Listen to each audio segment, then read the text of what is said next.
Mais ça ne veut pas dire qu'il faut censurer. Géraldine. Donc, Richard Attias, vous vous sentez patriote? Oui. Ça veut dire quoi pour vous, par exemple? Moi, je suis très attaché à mon pays, au Maroc. J'ai vraiment une racine profonde attachée à mon Maroc, à mon pays, pour une raison très simple. On a beaucoup parlé. Vous avez fait plaisir à Eric Zemmour quand vous avez Je vu ne sais ça. pas si je lui fais plaisir. Non, mais il est franc, au moins, c'est bien. Je dis ce que je pense. Oui. Et pourquoi je pense. Je vais vous dire pourquoi je suis fier de mon pays. On a beaucoup parlé tout à l'heure de la Shoah, des Juifs, etc.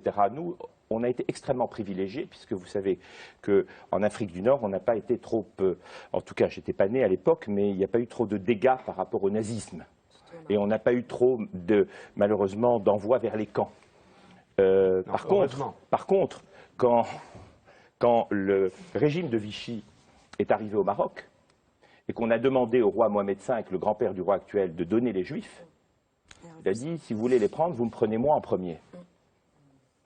Et je crois que c'est ce devoir de mémoire qui fait que je suis resté marocain, même si j'ai quitté le Maroc à l'âge de 16 ans. Et je crois que c'est important de montrer cette nationalité, cette marocanité qui a des valeurs. Et je crois qu'aujourd'hui, dans un monde où on perd beaucoup de valeurs, il est important d'en porter certaines. Et évidemment, je voulais aussi parler de la France, de votre rapport à ce pays, de votre langue. Par exemple, en 2004, quand vous êtes engagé, vous avez préparé le discours du Bourget de Nicolas Sarkozy au moment où il allait... Je ne l'ai pas préparé. Enfin, vous n'avez préparé pas le discours. J'ai fait la mise en scène de cet événement. Pardon, d'accord, mais à coup de pas. La mise en scène, c'est un personnage politique, vous vous engagez à ses côtés pour qu'il prenne l'UMP. Est-ce que c'était par amitié, c'était un engagement par rapport à la France, ou c'était autre chose? Pour être tout à fait franc, c'était du professionnalisme, c'est-à-dire que j'étais à l'époque l'un des dirigeants du groupe Publicis.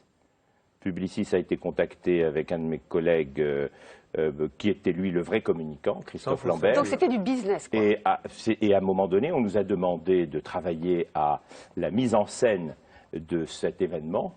J'ai apporté mon professionnalissonnalisme. Sans aucun engagement politique, parce que je n'ai aucun engagement politique en France. Je ne peux pas, absolument, absolument. Par contre, éthiquement, je n'aurais pas fait la même chose pour l'extrême droite ou l'extrême gauche. Voilà, j'ai quand même une certaine éthique dans mon business, au même titre que...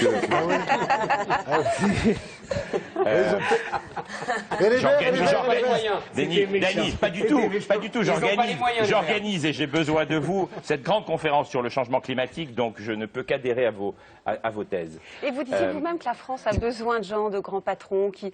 La France a besoin de retrouver son audace. Est-ce qu'elle a besoin de gens comme vous, la France? Bon, ce serait prétentieux. Moi, je suis un entrepreneur à la base. Oui.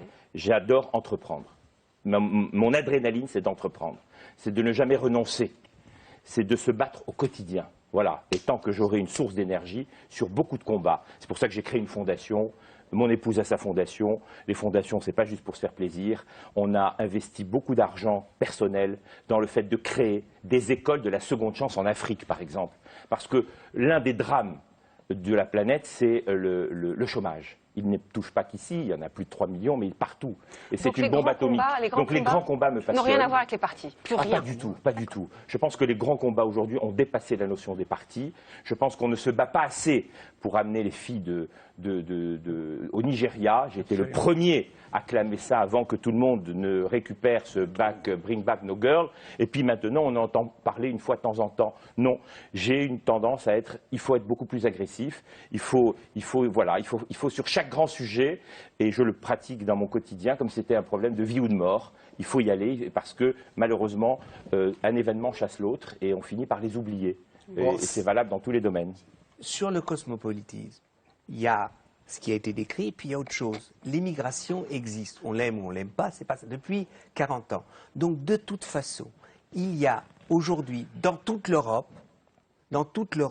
eh bien, une partie de la population qui est cosmopolite. Elle l'est de fait. Elle est cosmopolite parce qu'elle a plusieurs identités. Et je voudrais quand même aujourd'hui regarder sur YouTube. Il y a une chose extraordinaire. 2 Syriennes, l'une a atterri à Édimbourg, l'autre en Suède, qui ont une chanson dédiée à toutes celles qui vivent en Irak, en Syrie, elles sont syriennes, et elles parlent de la douleur, de la guerre, et cette chanson en arabe, elles n'ont pas de voile, elles sont très belles, et c'est un cri d'humanité. Et ce cri d'humanité, il ne peut se définir comme un cri cosmopolite. Elles sont belles les Syriennes. Ah, mais sûrement, elles sont sûrement Non, très mais belles. ce qu'elles disent, Vous me rappelez vraiment la phrase d'Aaron sur Giscard, il ne sait pas qu'histoire est tragique. Vous appelez cosmopolite des concentrations de population qui se définissent elles-mêmes avant tout par leur islam. Excusez-moi, quand vous allez les voir et vous leur dites est-ce que vous êtes cosmopolite, ils vont rigoler. Ils vont rigoler. Et ils auront raison de rigoler comme moi je Mais les juifs qui sont cosmopolites de la diaspora, ils ne se définissent pas par l'islam. Enfin, qu'est-ce que c'est que cette histoire? Il n'y a pas que des musulmans sur Terre. Il y a aussi d'autres gens qui ont le droit d'être cosmopolites. Amartya Sen n'est pas musulman. Il est hindou. Non, s'il vous plaît, parce que là, attends, on est obligé de terminer. Non, mais je vous demande pourquoi. Il n'y a aucun abcès obsessionnel. De façon totalement naïve. Bon, très bien. Je n'aime pas simplement qu'on dissimule la réalité derrière des grands mots qui ne veulent rien dire.